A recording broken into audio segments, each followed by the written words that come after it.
अस्सलाम वालेकुम dear students, कैसे हैं आप सब लोग। उम्मीद करती हूँ कि आप सब लोग खैरियत से होंगे। आज हमारा चैप्टर नंबर 4 का टॉपिक है centre of mass and centre of gravity. अच्छा, सेंटर ऑफ मास और सेंटर ऑफ ग्रेविटी समझने से पहले एक चीज जो आपने अंडरस्टैंड करनी है कि वो रिजिड बॉडी क्या होती है। रिजिड बॉडी एक ऐसा ऑब्जेक्ट होता है कि जिसकी शेप को आप चेंज नहीं कर सकते, लाइक सॉलिड, ठीक है, और स्मॉल पार्टिकल से मिलकर बनती है, और पार्टिकल्स इसमें क्या होते हैं, क्लोजली पेक्ड होते हैं। ठीक है, यहाँ पे मैंने इसकी डेफिनेशन लिख दी है। उसके बाद इस रिजिड बॉडी को अक्सर आपने डेली लाइफ में ऑब्जर्व किया होगा, या कभी आपने बचपन में गेम खेली होगी या किसी बच्चे को खेलते हुए देखा होगा कि बच्चे क्या करते हैं, they are trying to balance their scale on their finger tip. वो स्केल को फिंगर टिप के ऊपर बैलेंस करने की कोशिश करते हैं and then they are saying जादू हो गया। ठीक है, या कभी वो नोटबुक को या अपनी बुक को फिंगर टिप पे बैलेंस, लाइक वो एक ऐसा पॉइंट ढूंढने की कोशिश करते हैं जिस एक पॉइंट पे, सिंगल पॉइंट पे वो क्या करें, पूरे के पूरे ऑब्जेक्ट को बैलेंस कर सके। अब वो जो पॉइंट होता है कि जिसके ऊपर पूरा का पूरा ऑब्जेक्ट बैलेंस हो जाता है, वो बेसिकली हमारे पास होता है सेंटर ऑफ मास। और वहां पे ऑब्जेक्ट बैलेंस इसलिए हो जाता है क्योंकि ये वो पॉइंट होता है जिसके अबाउट, जिसके अराउंड बॉडी का पूरा मास इक्वली डिस्ट्रीब्यूट हुआ होता है सारी डायरेक्शंस। ठीक है, तो इस पॉइंट को हम बेसिकली कहते हैं सेंटर ऑफ मास। ठीक है, अब हमारे पास अगर, जैसे फॉर एग्जांपल ये मेरे पास एक ऑब्जेक्ट है जिसके एक साइड पे छोटा सा बॉल है, एक साइड बड़ा बॉल है। तो अब इसका जहां पे मैंने ब्लैक सर्कल लगाया है, ये वो पॉइंट है जिस पॉइंट पे अगर मैं इसको अपनी फिंगर टिप के ऊपर रखूं तो ये बैलेंस हो जाएगा और ये गिरेगा नहीं। ठीक है, तो मतलब ये इसका क्या है, सेंटर ऑफ मास है। अब अगर आपने सेंटर ऑफ मास निकाल लिया, प्रिडिक्ट कर लिया, या आपको पता चल गया सेंटर ऑफ मास क्या है, ठीक है, तो सेंटर ऑफ मास का होता ये है कि जब आप फोर्स सेंटर ऑफ मास पे लगाते हो, यहाँ पे देखें, if a force passes through centre of मास, अगर हमारे पास फोर्स सेंटर ऑफ मास से पास करे, जैसे इस एग्जांपल में मैंने एरो से शो किया, ये फोर्स है, ठीक है, तो तब हमारे पास ऑब्जेक्ट रोटेट नहीं करेगा, वो सिंपल लीनियर मोशन को फॉलो करेगा। ठीक है, लेकिन अगर हमारे पास आप क्या करें कि ऑब्जेक्ट पे सेंटर ऑफ मास के अलावा, फॉर एग्जांपल यहाँ ये ऊपर से हम फोर्स अप्लाई करें, आप देखिए एक तो ये ऑब्जेक्ट रोटेट करेगा, दूसरी चीज ये होगी, जहां जो यहाँ मैंने एग्जांपल दी हुई है कि हैमर क्या करेगा, हैमर में centre of mass parabolic path को फॉलो करेगा। अब यहाँ पे देखो, जब ऑब्जेक्ट रोटेट कर रहा है तो हमारे पास ये जो सेंटर ऑफ मास है, इसकी डायरेक्शन कैसे जा रही है, जैसे पैराबोलिक पाथ है ये, ऐसी पाथ। पैराबोलिक पाथ कौन सा होता है, this path is what we known as parabolic path. ठीक है, तो अगर हमारे पास आप force exactly centre of mass पे लगाते हो, ऑब्जेक्ट सीधा स्ट्रेट मूव करेगा, उसमें कोई भी रोटेशन नहीं आएगी।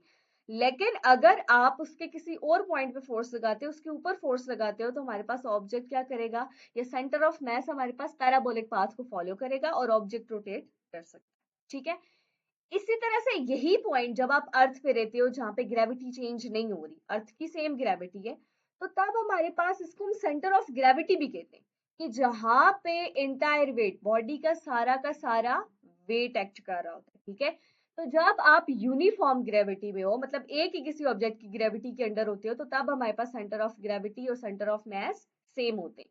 तो इट मीन्स कि जब आप अर्थ पे होगे तो तब आपके पास centre of mass and centre of gravity क्या होंगे, बिल्कुल इक्वल होंगे। ठीक है, अच्छा, अब हमारे पास ये बात कि सेंटर ऑफ मास क्या है, ये सेंटर ऑफ ग्रेविटी क्या है, ये तो क्लियर हो गया। अब हमने ये अंडरस्टैंड करना है कि किसी भी ऑब्जेक्ट का सेंटर ऑफ मास या ग्रेविटी निकालेंगे कैसे।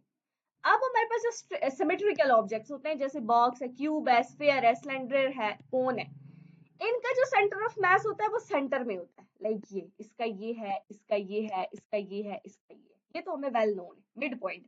ठीक है, क्योंकि सिमेट्री हमें हेल्प करती है कि हम फाइंड आउट कर लें।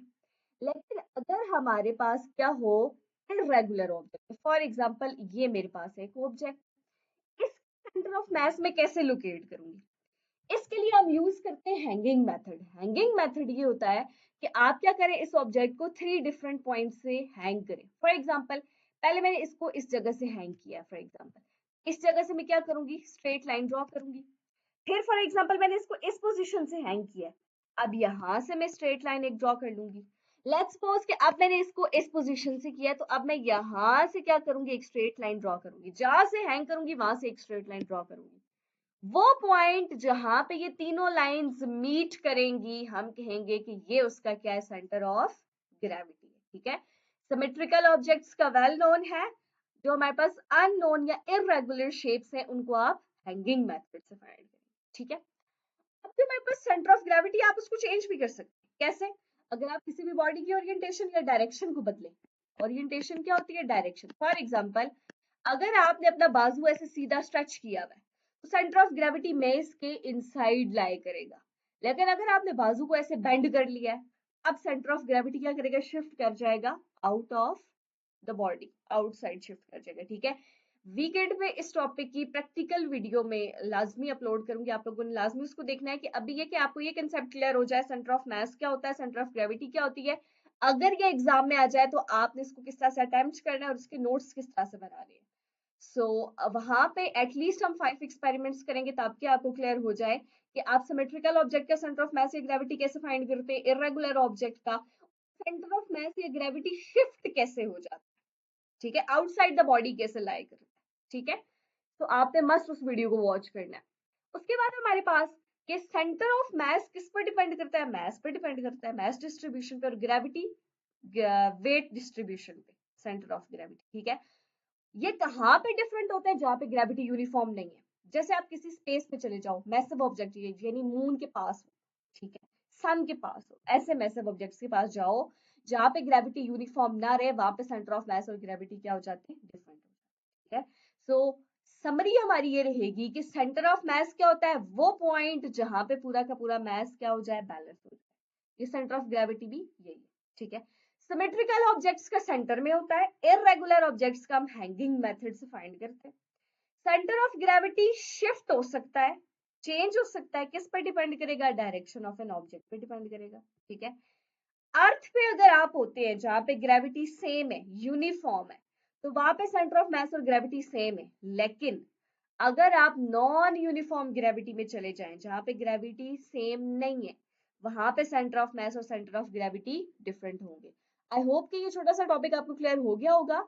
स्टिल इसके मजीद क्लैरिफिकेशन के लिए आपने प्रैक्टिकल वाली वीडियो को मस्ट वॉच करना है और कमेंट बॉक्स में लाजमी आपने बताना है कि आपको अगर समझ आई है या still do you need that video. और अगर आपको कोई क्वेश्चन हो तो वो भी आप कमेंट बॉक्स में पूछ सकते हैं। Thank you, Allah Hafiz.